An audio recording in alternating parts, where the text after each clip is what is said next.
Shradha, hello. Long time. Hello. Yes, welcome. Welcome back to our podcast. Here we are, season 2. We promised, and we're Yes, in March, and so we'd better deliver. Um, so we had a break. How was your break for the last few months? it was fantastic. Like, without giving too many details, I would say that I'm so grateful for what's happening in my life, and it has given me energy to invest in where it matters most. Cool. Great So start to everyone, 2024. here we are, 2024, How season 2. about you, Rupert? Yeah, constant, just busy, loving, just working. Haven't had a holiday. Probably need a holiday at some point. But I think end of July, I've got a break plan. So we'll just Awesome. keep on going until then. So season 2, we've discussed quite a bit. 2 things that we want to do differently in season 2. Number one is bring on guests and get other voices, Yes. other passion and other perspectives, because obviously Shradha and I are clearly not the only voice in the topic of org design. And there are so many amazing people out there. So we're going to start having guests and bringing people in. And we have the a other one very is, impressive list of guests lined up. So I'm very excited about that. that's going to be very cool. And the other thing is more questions. So just spending more. So season 1, I would say, was focused more on the theory and DDoD and unpacking a lot of the stuff from my book and working through that. Right. And some explainers. And we might do some of those, but it's going to be more around questions that we get from our listeners and clients and things and addressing those. So that's the 2 focus points for season 2. Unpacking Organizations, the Practitioners Podcast. Sponsored by Orgvue. And today is going to be a question day because obviously it's still just the 2 of us. So Shradha, what's our question for today? I think the question that is on my mind of late has been that in the US specifically, and I think it's a phenomena across the globe, that last 2 quarters have been very heavy on the layoffs. The whole of 2023 has been. But Rupert, I think you would say that it has always been. But it has been like people have a lot on their mind. A lot of organizations are announcing or were announcing mass layoffs. And how do we think about organization design into that? Because every organization does this, that there is a new org design, and that's why we're doing this, right? And at least there are several that I know of did that ways. And therefore, I would love to unpack that part, that how does, in such a short time frame, with so much of disruption, can we be true to the real org design?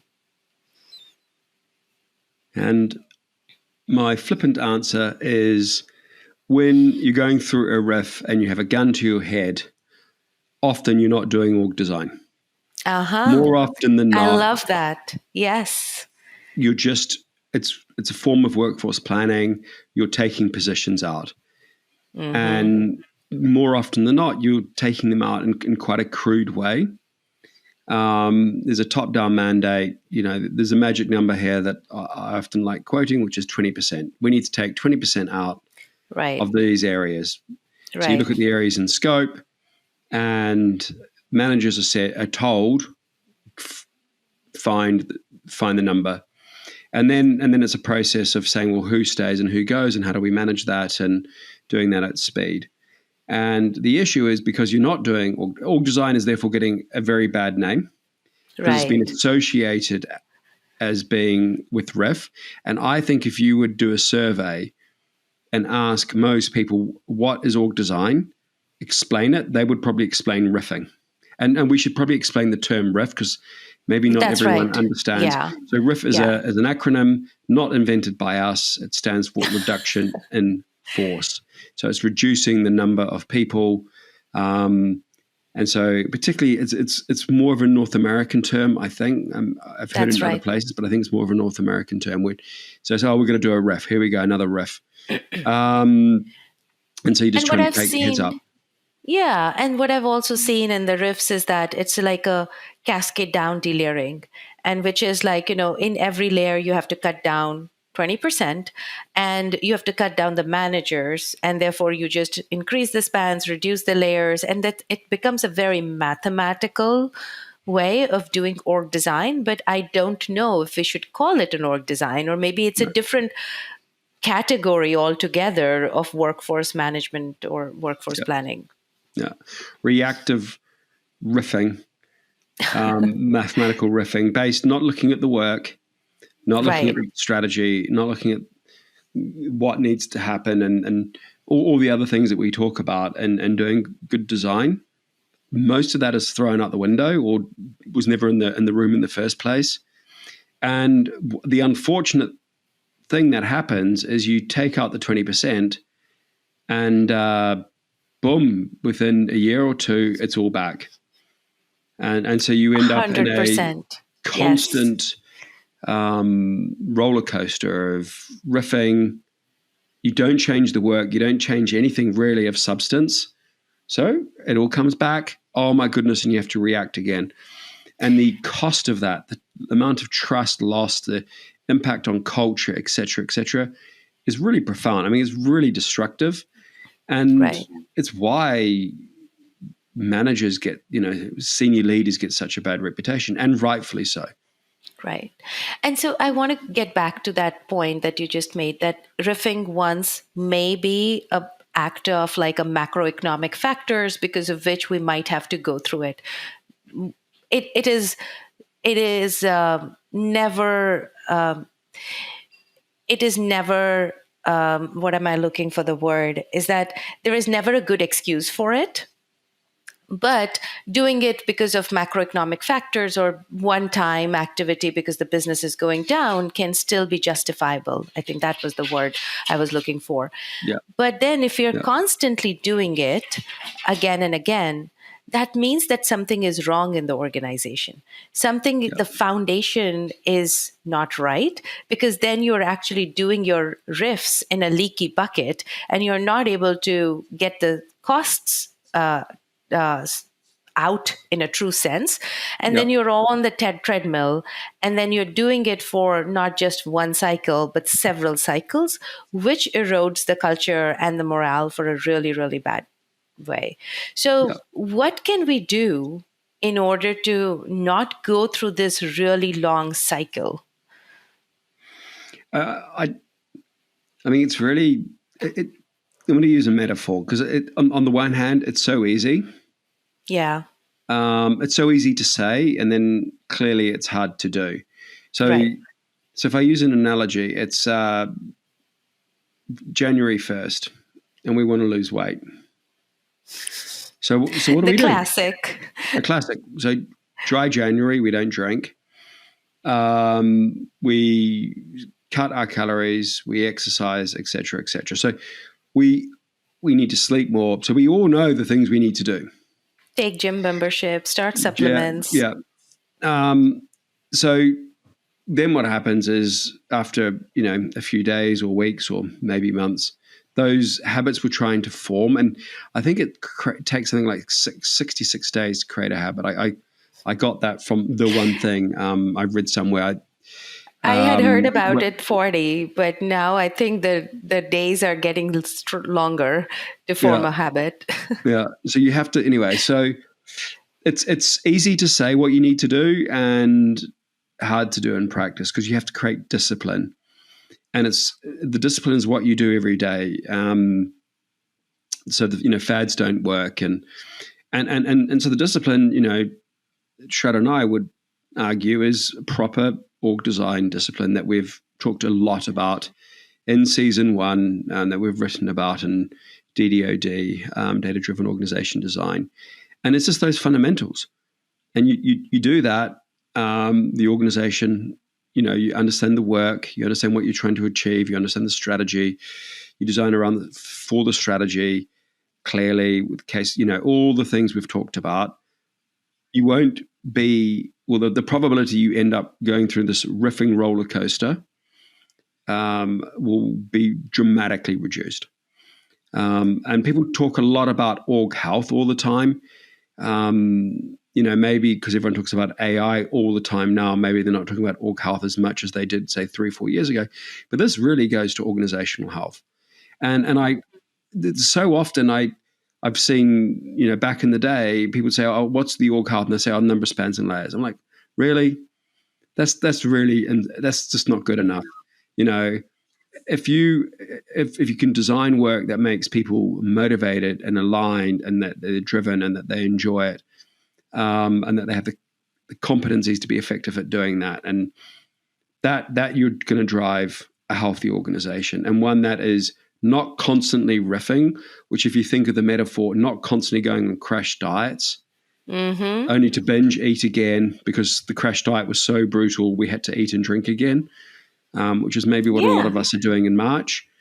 Then, it's after the binging of Christmas, So this is what we're trying to avoid. I love that metaphor. It gives everything to life.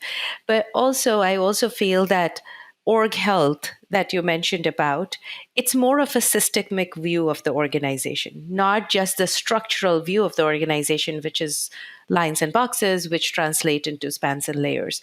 And many a time, spans and layers don't say a story. So I think we need to think about what is the metrics that we want to have in organization health chart that speaks about a story, which is like how many positions that you're opened, how many positions are there in the organization, what kind of how many people are there, and what is the skill sets of those people. So I think with big data analysis, with AI, with so many talent marketplace platforms out there, those kind of data is now starting to get easier to get in and easier to clean, which I think 10 years back wasn't even there. So I think we should really use simple that. things as well, Shradha, like just role clarity. Right. Is my role clear? Right. And am I motivated by it? And am I good at it? And am I getting better? Right. That to me, so is to an extent, is the individual healthy, which you can see through employee satisfaction and employee churn, and that moves up to, is the team healthy? Is the organization healthy? Right. And I was chatting. I was telling you before we spoke. I had my goddaughter over and her friend from Dublin, and their students, and they were chatting and wanted, what they don't know what they want to do in their lives. They have no idea. And so you got to find a job that you're going to be passionate about, that you enjoy, and to do that, then maybe you need to go and look at multiple different industries and different types of jobs, but find something that motivates you and that you love, and then you won't have to work a day in your life. And it's the same. Like, can you get the role right, the roles right, and that then makes things healthy and aligned. So, in your point about systemic, one of the big beliefs that we share is an organization is a system, and you have to see it as a system. And if you just see it as, lines people and boxes and cost, then you're dead in the water, really. One more thing which I would say is that we should also, as we are thinking about the system, we should also think about that, are we pulling a lever a little too much? Because there are times in the organization when organizations recruit because everybody's recruiting, and then they lay off because everybody's laying off. And are we pulling the macroeconomic levers a little too much and not looking internally to say that, is that what my organization really wants today? So, Shradha, what you're really saying is, and I think, is there too much herd behavior? Right. Everyone's talking themselves into a recession, so we need to be riffing. Now all of a sudden it's hot, and people, because everyone goes to the same conferences and reads the same thing and what have you, and so there's a herd kind of behavior that happens. I think that's an interesting perspective. It's an interesting, exactly. It's just a perspective, and then I feel that going into the latter half of this year, I think organizations should be very mindful of not rehiring people because they will be struggling to do the work. And if you're rehiring people, at least then think about your org design. Don't just rehire a bunch of consultants because you want to get the work done. And then, you are bringing in a lot of, different kind of workers in without thinking about it much, because now you really need the work to be done. So again, that is something which I'm already looking into, that maybe that is the path the organizations will take who have really riffed in the last 2 quarters, that in the next 1 or 2 quarters, they'll start hiring a bunch of consultants and start bringing those people in. So I'm just putting a word of caution out there. Nice. That's a great thought. So I think we're at the end. What's your takeaway from today's session? I think one takeaway that I have, Rupert, is I love the idea that you mentioned, that riffing and reduction in force is not org design. And we should keep those two things separate. We should maybe use workforce planning or maybe just call it a separate discipline of looking into organizations, but not connect that to org design, because it's truly not. And going back to our previous one of our podcast, which was like, can we do mini transformations rather than one big transformation every 1 or 2 years? And so that mini transformation is a good thing to have and not a bad thing to have. And therefore, how can we take the name out, like the misnomers out of the transformation itself, and say that we are always evolving into a better place? And so how do we do that? So I think I've taken too many takeaways. How about you, Rupert?